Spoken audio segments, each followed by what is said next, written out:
प्रदेश में एक नई आवाज उभरेगी मजलिस इत्तेहादुल मुस्लिमीन के रूप में।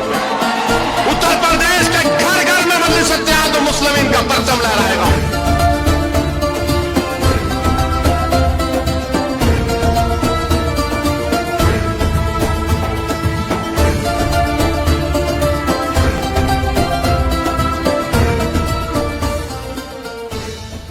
कि इंशाअल्लाह ताला जनाब अतीक साहब की मजलिस में शमूलियत के बाद से यकीनन उत्तर प्रदेश मजलिस को एक तक़वियत मिलेगी और आने वाले विधानसभा के चुनाव हो या फिर फ्यूचर में हमारा पार्टी का जो काम है उससे यकीनन हमको उससे फ़ायदा मिलेगा। तो मैं दिल की गहराइयों से बड़ी बहन भाभी का, उनके पूरे परिवार का वेलकम करता हूं और साथ ही साथ हमारे मीडिया के जो जिम्मेदारान हैं उनके जो अगर आपके सवालात हैं तो मैं उसको देने के लिए तैयार भी हूं और पूरी तैयारी के साथ भी आया हूं ताकि आप लोगों को कोई तकलीफ ना हो।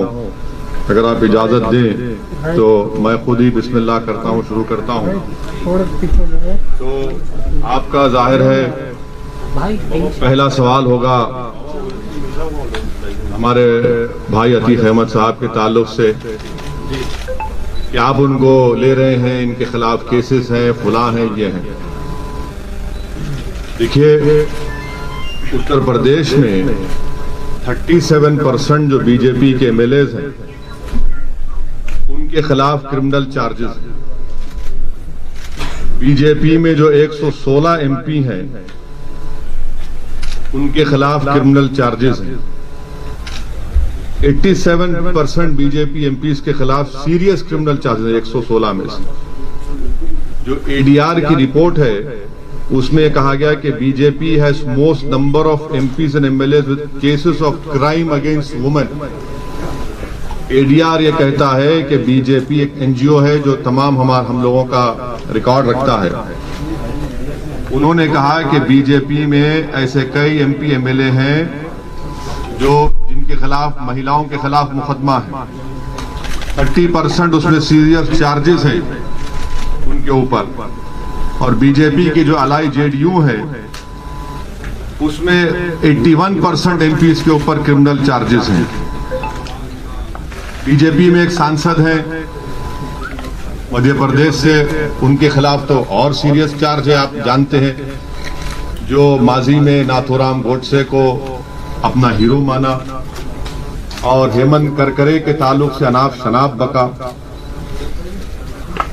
और पांचवी बात यह है कि इस साल मार्च में सुप्रीम कोर्ट को जो एमिकस क्यूरी ने रिपोर्ट दी, सुप्रीम कोर्ट को यह बताया गया कि उत्तर प्रदेश में 77 केसेस जो मुजफ्फरनगर राइट के थे उनको उत्तर प्रदेश की सरकार ने विड्रॉ किया। खुद मुख्यमंत्री योगी आदित्यनाथ ने अपने खिलाफ एक केस को विड्रॉ कर लिया और 2007 का जो गोरखपुर का केस उनके खिलाफ था, मुख्यमंत्री ने कहा कि इसकी प्रोसिक्यूशन की इजाजत नहीं देता। तो इससे एक बात और इससे बात साफ जाहिर हो गई कि जिस किसी पॉलिटिशियन का नाम प्रज्ञा होगा, अजय होगा, कुलदीप होगा, संगीत होगा, सुरेश होगा, कपिल होगा, वो लोकप्रिय नेता होगा। और जिसका नाम अतीक होगा, जिसका नाम शहाब होगा, जिसका नाम मुख्तार होगा, वो बाहुबली हो जाएगा। ये रियलिटी है, इसको आप इनकार नहीं कर सकते। और अगर अतीक अहमद मुजफ्फरनगर कांड से पहले अगर कोई प्रोवोकेटिव स्पीच देते और गोरखपुर में कोई और भाषण दे देते और उसके बाद गड़बड़ हो जाती तो हो सकता या फिर उनका उस समाज से ताल्लुक होता जिसके पास सत्ता है, तो यकीनन उनके खिलाफ भी केसेस विड्रॉ हो जाते। तो ये तल्ख हकीकत है और भारत के कानून के लिहाज से अभी तक उन पर किसी भी केस में कन्विक्शन नहीं हुआ है। और उन भाभी हमारी बड़ी बहन भी है, वकील साहब भी उनके हैं। तो ये आपको सवालात आप जो करने के बजाय मैं खुद उन सवालात का थोड़ा बहुत तजुर्बा मुझे है, इतना बड़ा नहीं है आपकी तरह। आपका और मेरा वक्त बचाने के लिए मैंने ये बात आपके सामने रखी। अब हम लोग अपने पहले मेंबरशिप का, ये अतीक साहब की मेंबरशिप भी है, हमारी बड़ी बहन।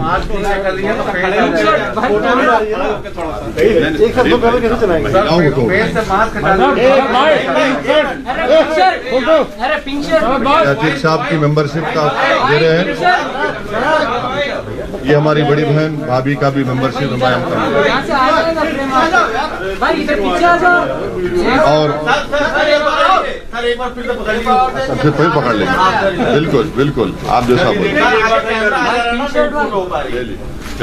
अभी एक बार आप ले लीजिए, हमारा वो आपको, आप देख लीजिए, आपकी बरादरी है। तो मैं अब हाँ इधर भी देख लीजिए।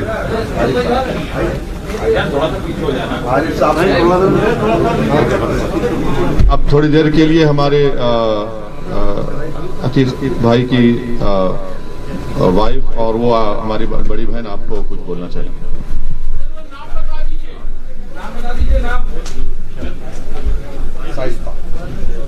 शाइस्ता परवीन। अरे भाई पिंक शर्ट आप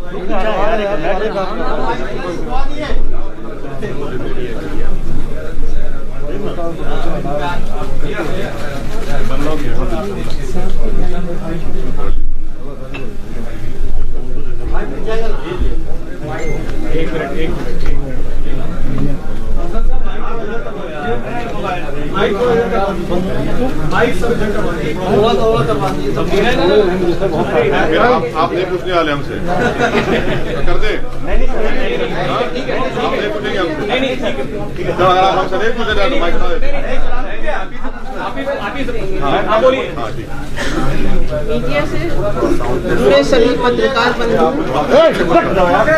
मीडिया से जुड़े सभी पत्रकार बंधु आदाब, अस्सलाम वालेकुम। मैंने बैरिस्टर जनाब असदुद्दीन ओवैसी साहब की बहुत सी तकरीरें सुनी और पार्लियामेंट में उनके डिबेट भी सुने और उनकी काबिलियत और दूरदर्शिता से बहुत प्रभावित हुआ। बैरिस्टर जनाब असदुद्दीन ओवैसी साहब का देश के प्रति प्रेम और संविधान के प्रति उनकी आस्था, अल्पसंख्यकों एवं दलितों के प्रति उनके प्रेम और उनके मिशन को देखते हुए मैं उनकी पार्टी ऑल इंडिया मजलिस इत्तेहादुल मुस्लिमीन MIM को ज्वाइन करता हूं और मैं भी करती हूं। आप सब से सहयोग की अपेक्षा है। थैंक यू, बहुत शुक्रिया। चलिए अब आप लोग जिम्मेदारान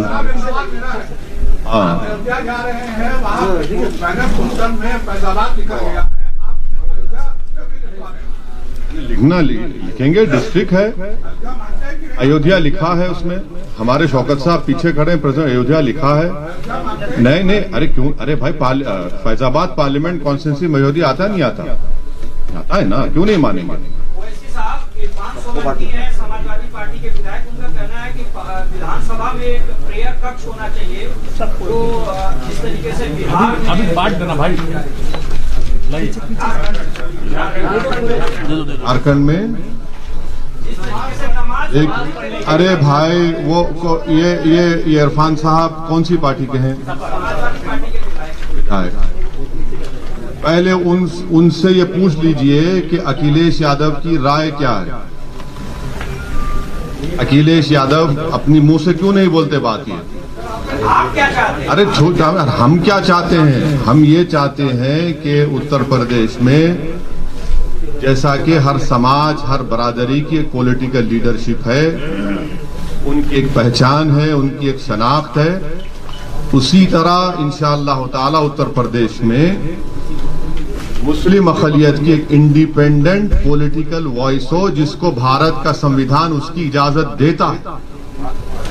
ये जो मौसूफ का आप नाम लिए, ये सिर्फ इस तरह की बातें करते हैं। जब मुजफ्फरनगर का कांड हुआ, भारत की आजादी के बाद 50,000 से ज्यादा लोग बेघर हो गए, उस वक्त तो इनकी जबान बंद थी, गूंगे बने हुए थे। उस वक्त उनको उस मस्जिद याद नहीं आई जो आज मुजफ्फरनगर में वीरान हो चुकी है। तो यही फर्क है, ये चीज हम लाना चाहते हैं। ये है कि जिस तरीके से आपने आजम खान साहब के स्वास्थ्य के बारे में बोला कि जल्दी वो स्वस्थ हो जाए, उनकी यूनिवर्सिटी बची रहे, क्योंकि वो यूनिवर्सिटी सबकी है। क्या जैसे आज अतीक अहमद जी के परिवार ने आपकी पार्टी को ज्वाइन किया है मजबूत करने के लिए, आप चाहेंगे कि आजम खान साहब की आपकी पार्टी को ज्वाइन करें मजबूती के लिए? देखिए, मैं जो आजम खान साहब के बारे में कहा था उस पर आज भी कायम हूं, मगर आज वो जिस उलझनों में है, परेशानियों में है, तो उस तरह के पॉलिटिकल जवाब मैं नहीं दे सकता। अगर मेरी नेक तमन्ना है, हमारी ऐन ख्वाहिश है कि अल्लाह सुब्हाना व तआला उनकी तमाम मुश्किलात में आसानी पैदा करे।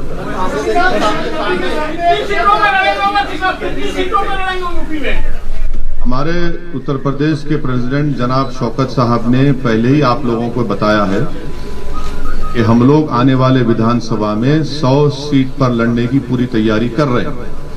वैसे सवाल एक सवाल ये है, कल योगी आदित्यनाथ ने एक इंटरव्यू दिया हिंदुस्तान को और उनसे ये पूछा गया कि वैसे साहब कहते हैं आप तो लखनऊ के हैं या गोरखपुर के। उन्होंने कहा कि हाँ क्या उनसे एक सवाल पूछा गया तो वैसे साहब ने कहा आप तो लखनऊ के नहीं, आप तो गोरखपुर के। उन्होंने ये कहा कि एक का डीएनए टेस्ट होना चाहिए, पता चल जाएगा कौन कहाँ का है। करवा लीजिए, चलिए, बाकी है तो आइए डीएनए कराते हैं, चलिए करा लेते हैं डीएनए। आप करा लीजिए, हम तैयार हैं, आप कराएंगे, आपको भी कराना पड़ेगा। अब ये नौबत आ गई कि डीएनए कराएंगे, यानी भारत के संविधान को नहीं मानेंगे, डीएनए को मानेंगे। कहिए, चलिए।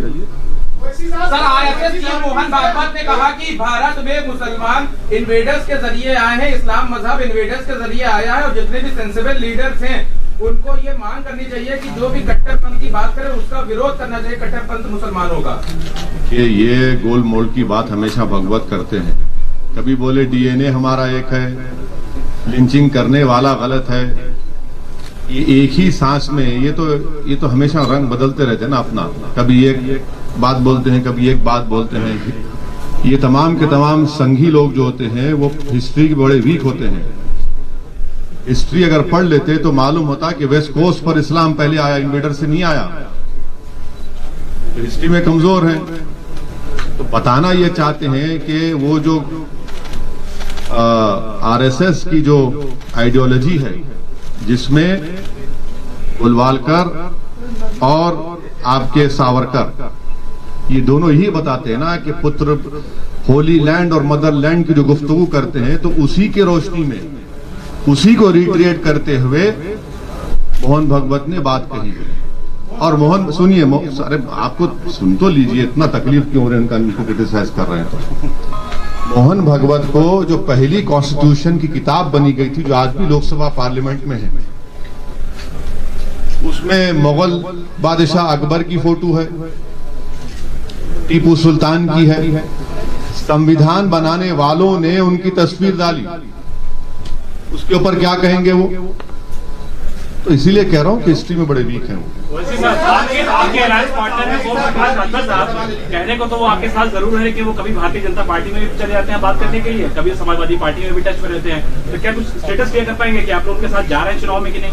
नहीं, हम उनके साथ हैं। और एक पिछले बार टीवी कॉन्क्लेव हुआ था यही लखनऊ में, हमारी उनसे बातचीत भी हुई है और इंशाल्लाह सितंबर में हमारी दोबारा उनसे मुलाकात होगी, बात होगी। ओवैसी साहब, किन किन दलों से अभी तक आपका संपर्क हुआ है? उत्तर प्रदेश में 100 प्रत्याशी आप उतार रहे हैं और आपने समाजवादी पार्टी को भी एक प्रस्ताव दिया था कि अगर यूपी में उप मुख्यमंत्री मुस्लिम होगा तो ओवैसी की पार्टी उनके साथ मिलकर चुनाव लड़ेगी। क्या आपका कहना है? नहीं, अभी तो वो प्रस्ताव कहाँ दिए हम, आप लोगों ने नहीं सुने। आपने हमसे पूछा था कि क्या आप इनसे अलायंस करेंगे, हमने कहा तैयार है। आप पूछिए उनसे, वो तैयार है नहीं। तो अभी तक आपके पास कोई इस तरह का कोई संकेत नहीं आया?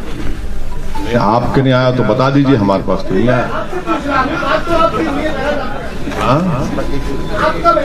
मेरा बयान नहीं, आप ही के जिम्मेदारों ने मुझसे सवाल किया था तो मैंने उसका ही जवाब दिया था। हाँ, क्यों ऐसा क्यों समझती सपा बसपा आपसे, क्यों डरती है? अब लैला की दुश्मनी में तो करते हैं ना पूरे मजनू। तो इनको लगता है कि सपा को या जो भी बीएसपी अगर एक ऐसा हमको अनटचेबल बनाना चाहती है तो हमको कोई एतराज नहीं है। हम उत्तर प्रदेश की जनता में जाएंगे और उनको भी ये पैगाम देंगे कि देखिए ये हमको अनटचेबल बना रहे हैं। और मकसद परेशानी इनको इस बात की है कि जब हम ये कहते हैं कि 19% मुसलमान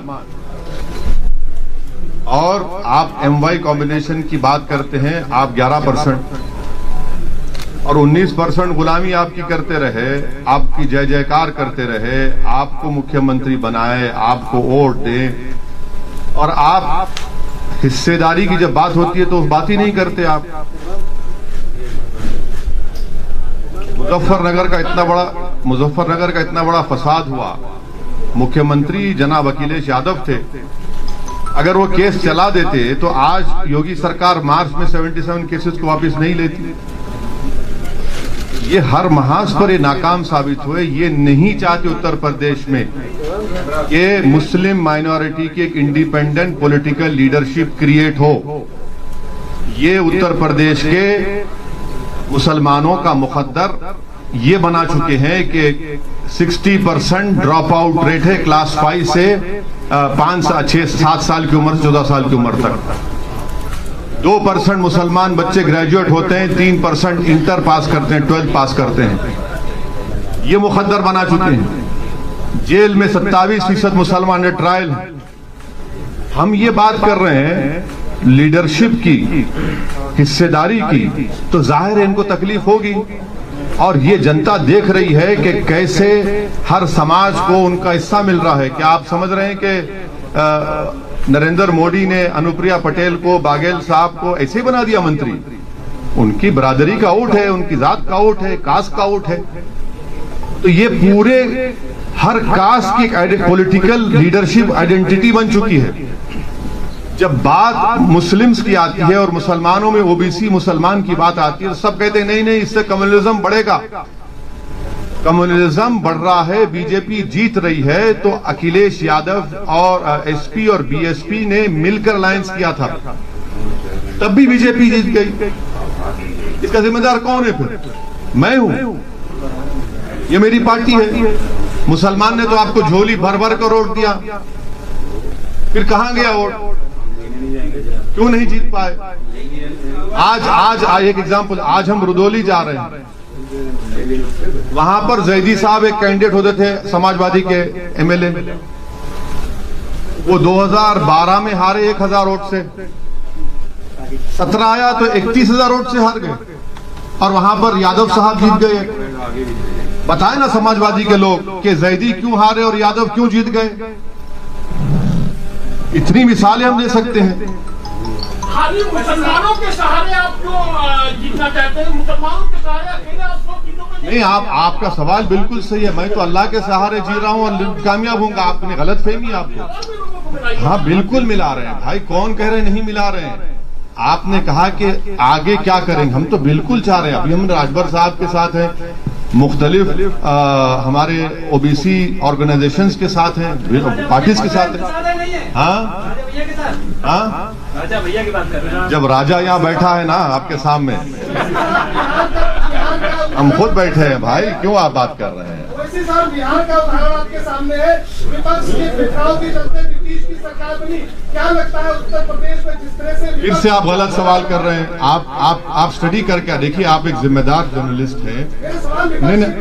नहीं, आपको जिम्मेदार हैं आप बड़े पढ़े लिखे हैं, आपको थोड़ा रिसर्च करना चाहिए।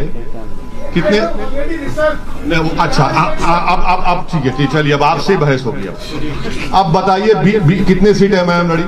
बिहार में आप 5 सीटें से जीते। लड़े कितने? अरे आपने 60-70 सीटों पे झूठ। अब अपना मजाक मत बनाइए, देखिए मजाक मत बनाइए। आपकी झूठ साबित होगी, आपकी झूठ साबित होगी, आपकी झूठ साबित। छोड़ रहे, ठहरिए, अब सुनिए, अब सुनिए। देखिए, आपकी इग्नोरेंस को तो हम नहीं हटा सकते, पर आपको बता रहे हैं। आपने कहा बिहार में 60-70 लड़े हम, आपने कहा ना अभी नहीं लड़े। जितनी भी सीटें आप सुनिए, नहीं लड़े, 20 लड़े, 19 चलिए, जीते कितने? 5। बाकी 9 सीट पर गठबंधन जीत गया हमारे खिलाफ। 5 सीट, सुनिए 5 सीट पर एनडीए जीत गया, और 9 और 5 के अगर वोट्स मिला भी लेंगे आप, तब भी वो मेजॉरिटी के करीब नहीं है जो जीते वो लोग। मेरे भाई जरा रिसर्च कर लीजिए, हम थम्स अप नहीं है, वो थम्स अप लीडरों का जमाना जा चुका है। हाँ, आपका सवाल ये है, हम समझ चुके आपका सवाल ये क्या है, और हमारा जवाब ये है कि हम लड़ेंगे इलेक्शन।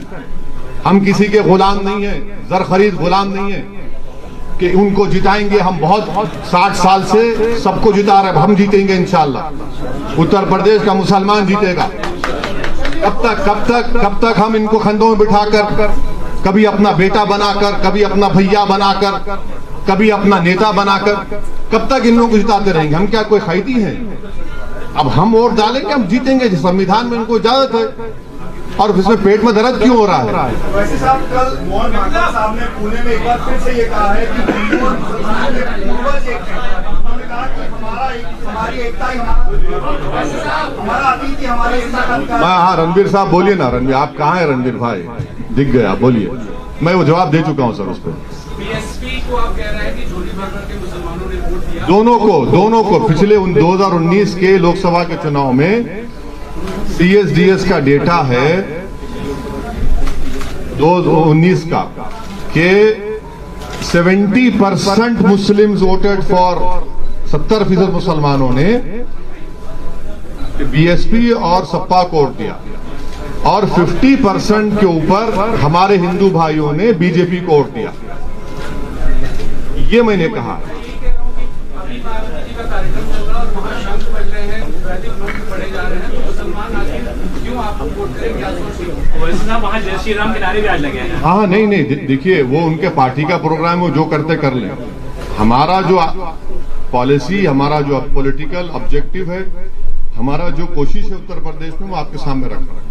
यूपी के इस इलेक्शन में तालिबान भी एक मुद्दा होगा, आपका क्या सोचना है? क्या होगा? तालिबान है वो यूपी कौन बना रहा है? मैं आपको बताऊं, ऐसे नाम लेने से क्या मतलब है? किसी पार्टी का नाम लेने से अरे आप क्यों डर रहे हैं? हाँ, नहीं, बीजेपी कह रही है कि जो तालिबान का सपोर्ट कर रहे हैं, यहाँ पे ऐसे लोग हैं जो सपोर्ट कर रहे हैं। ये बोलिए ना, नाम लेके बोलिए। तो सुनिए, हाँ सुनिए, हकीकत ये है कि भारत के टैक्स पेयरों के पैसे 35,000 करोड़ रुपये हमने अफगानिस्तान में लगाए, जिसमें वाजपेयी सरकार भी सत्ता में थी, मनमोहन सिंह की सरकार और मोदी सरकार की 6.5-7 साल। ये 35,000 करोड़ में हमने डैम बनाए, अफगानिस्तान में हमने उनकी पार्लियामेंट बनाई, ईरान से छबार पोर्ट हम बना रहे हैं ताकि वहां से ट्रेड हो सके अफगानिस्तान में। अब वहां पर तालिबान आ चुका है, और पिछले 20 साल में हर साल हमने करीब 800 से 900 अफगानियों को अफगानिस्तान से भारत लाकर उनको एजुकेशन करवाया, doctor, engineer, Indian military academy पढ़ाया। तो ऐसे 16,000 लोग हुए। हम ऑल पार्टी मीटिंग में गवर्नमेंट मोदी सरकार से सवालात की, जो मैं दोहरा देता हूं, आपकी आसानी हो जाएगी समझने के लिए। मैंने ये पूछा कि क्या तालिबान एक टेररिस्ट ऑर्गेनाइजेशन है? अगर है तो यूनाइटेड नेशन में भारत सैंक्शन कमेटी का चेयरमैन है, तो क्या उनको डीलिस्ट करेगा या उनको वैसे ही बरकरार रखेगा? नंबर 1। अगर ये नहीं करते तो क्या आप अनलॉफुल एक्टिविटीज प्रिवेंशन एक्ट में आप उनको टेररिस्ट लिस्ट में शामिल करेंगे, नहीं करेंगे? आप बताइए ना। और अगर ये भी नहीं करते तो फिर उनको खामोश रहना चाहिए, इस तरह की वाहियात बातें ना करें। जो उनको अपोज करा उसको ये नाम पुकार देंगे। आप सत्ता में हैं। ये सवालात मैंने ऑल पार्टी मीटिंग में भी किए, पब्लिकली भी किया हूं और आज आपके सामने कर रहा हूं। और मेरा मानना यह है कि अफगानिस्तान में जो तब्दीली आई है वो भारत के लिए ठीक नहीं है। पांचवी बात सुन लीजिए, कल का हिंदुस्तान टाइम्स अखबार, उन्होंने एक CIA के ऑपरेटिव चीफ जो अफगानिस्तान में अमेरिका की सीक्रेट एजेंसी, गुप्त एजेंसी के वहां पर जिम्मेदार थे, उन्होंने अपने इंटरव्यू में हिंदुस्तान टाइम्स को कहा कि भारत ने भारत के मुसलमानों को दूर करके, उनको एलिनेट करके बहुत बड़ी गलती की। ये अफगानिस्तान के पस मंजर उन्होंने कहा, मैंने नहीं कहा ये। उन्होंने अपने इंटरव्यू में यह भी कहा कि भारत में ये रिलीजियस और नेशनलिज्म के नाम पर जो कुछ हो रहा है ठीक नहीं है, उनके अल्फाज हैं। मैं फिर से आपके जरिए से मोदी सरकार से पूछ रहा हूं, वो जो CIA का जो जिम्मेदार आदमी अफगानिस्तान में था, जो ट्रंप सरकार को और बाइडेन को भी उनके लिए एडवाइस का, क्या वो सही कह रहा है झूठ? अगर झूठ कह रहा है तो कंडेम करिए उसको आप। ये हमारे सवालात हैं। और जो कुछ अफगानिस्तान में हुआ है और होने जा रहा है, उससे पाकिस्तान को फायदा हो रहा है बहैसियत एक इंडियन के। ये हमारे लिए फ्यूचर में ये चैलेंजेस पैदा हो सकते हैं जिसको सरकार को जवाब देना है। वैसे साहब आसान सवाल पूछ लेता हूँ। नहीं, आप मुश्किल पूछिए ना, आप कोई मैथ्स के टीचर तो नहीं है हमारे। मान लीजिए आपको अप्रोच करते हैं IMIM को, तो क्या आप उनको अलायंस के लिए तैयार होंगे? किसके? सपा और बसपा अगर आपको अप्रोच करते हैं कि अलायंस कर लेते हैं साथ में। सर पहले उनको अप्रोच तो करने दीजिए, हम तो बात करेंगे। हम तो बोल रहे हैं, हम बात करने तैयार हैं, वो बात तो करें ना सर। वैसे साहब एक सवाल मेरा है कि जितनी भी विपक्षी पार्टियां हैं उत्तर प्रदेश में, जितनी भी विपक्षी पार्टियां हैं उनके पास संगठन है, समाजवादी पार्टी, बसपा पार्टी, कांग्रेस, जो भी है। आपको लगता है हमारे पास नहीं है? आपको लगता है हमारे पास नहीं है? उत्तर प्रदेश में सर आपको एक दिन हम अपनी गाड़ी में लेकर फिरेंगे, 10-15 जिला लेकर जाएंगे और आप थक जाएंगे, इतना फिरेंगे हम। आपको बताएंगे संगठन कहाँ है। बिल्कुल है संगठन। आप अगर आप बात कर रहे हैं, एक मिनट, अगर आप बात कर रहे हैं 2017 की तो यकीनन मानता हूँ, मगर पिछले 2.5-3 साल में मैं हमारे पार्टी प्रेसिडेंट शौकत साहब और तमाम जिम्मेदारान, डॉक्टर साहब हमारे उत्तरवाला के कैंडिडेट हैं, उन सब ने बहुत से करीब 40 से 50 जिलों में संगठन को अच्छी तरह मजबूत किया, बूथ लेवल तक बनाने की कोशिश की है। संगठन है, 5 साल पहले नहीं था, मैं मानता हूँ उस बात को, मगर अब है। लेकिन पिछड़ा वर्ग जो है, OBC है और अल्पसंख्यक जो है वो रोडों पे दिखे, लेकिन आपकी पार्टी उनको समर्थन करती नजर नहीं है। रोडों पे दिखे? अभी भी रोड पे हैं। किसने पार्लियामेंट में CAA का बिल फाड़ा? नहीं, एक मिनट, अखिलेश यादव ने फाड़ा, कांग्रेस ने फाड़ा। कौन?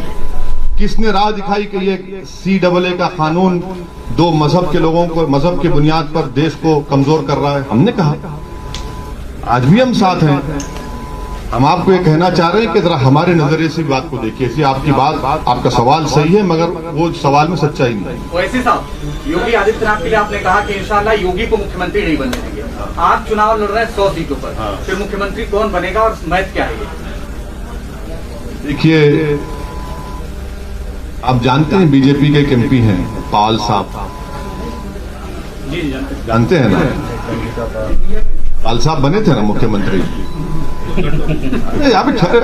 हम भी तो पॉलिटिकल स्टूडेंट हैं, ये पॉलिटिकल स्टूडेंट है। कर्नाटका में येदियुरप्पा बने, होता है भाई, हो सकता है, इंशाल्लाह क्यों नहीं होगा। हमारा ऑब्जेक्टिव है कि उत्तर प्रदेश से बीजेपी को हराया जाए। हमारा कोशिश होगी इंशाअल्लाह ताला कि उत्तर प्रदेश से हम MIM के विधायक बने। हमारी कोशिश होगी कि अतीक साहब और भाभी और जो भी उनके परिवार से लड़ना चाहेगा वो विधायक बनकर जाकर उत्तर प्रदेश में जोर से नाइंसाफी के खिलाफ आवाज उठाए। तो ये हमारी कोशिश होगी, ये हमारा ऑब्जेक्टिव है। इसमें बुरी बात क्या है? इसमें तकलीफ क्यों नहीं? क्या बात है? 100 सीटों पर आप चुनाव लड़ रहे हैं। अरे भाई, हमने कहा कि 100 सीट पर तैयारी हो रही है, तो हमने कहा कि 100 से बढ़ेंगी, हो सकता है। सर आप भागीदारी संगठन मोर्चा में है, हिंदुओं को टिकट देंगे आप? बिल्कुल आपकी पार्टी क्यों नहीं देंगे? क्यों नहीं देंगे? बराबर देंगे। OBC हमारे भाई हैं, दलित हमारे भाई हैं, क्यों नहीं देंगे, बराबर देंगे। एप्लीकेशन भी है, बहुत से लोग अप्लाई करें, बिल्कुल देंगे, इंशाल्लाह जीतेंगे, वोट भी मिलेंगे। ओबीसी समाज के लोग रिजर्वेशन के खिलाफ लेकर प्रदर्शन कर रहे हैं लखनऊ में। ओबीसी समाज के लोग रिजर्वेशन को लेकर प्रदर्शन कर रहे हैं। नहीं, 69,000 शिक्षा भर्ती, आपकी पार्टी का क्या स्टैंड? वो ये कह रहे हैं, हमने पार्लियामेंट में कहा कि ओबीसी समाज का सेंसस होना चाहिए, बराबर होना चाहिए। मुसलमानों में भी ओबीसी हैं, उनका भी सेंसस होना चाहिए। और 50% आबादी को 27% क्यों देंगे रिजर्वेशन, और जो 20% है उनको 50% रिजर्वेशन मिल रहा है। और भारत के प्रधानमंत्री नरेंद्र मोदी को कहते हैं कि मैं ओबीसी हूं। ये कौन सी मोहब्बत और वफा की बातें प्रधानमंत्री कर रहे हैं? तो देश में कास्ट सेंसस होना चाहिए, और सेंसस की बुनियाद पर ही तो आप पॉलिसी बनाते हैं ना। और भारत को आजाद होकर 70 साल हो गए, तो सेंसस क्यों नहीं होगा ओबीसी का? जब सेंसस में SC, ST, minority, Hindu, non Hindu लिखा जाता है, रिलीजन क्या, तो ये क्यों नहीं किया जाता? करना चाहिए हम बराबर। और आखिरी बात, 50% का ये जो रिजर्वेशन है, इसको खत्म करना चाहिए, इसको आगे बढ़ना चाहिए। ये हमारा पार्टी का, हमने बात पार्लियामेंट में अपनी स्पीच में कही, आप देख भी सकते हैं। Thank you sir, thank you.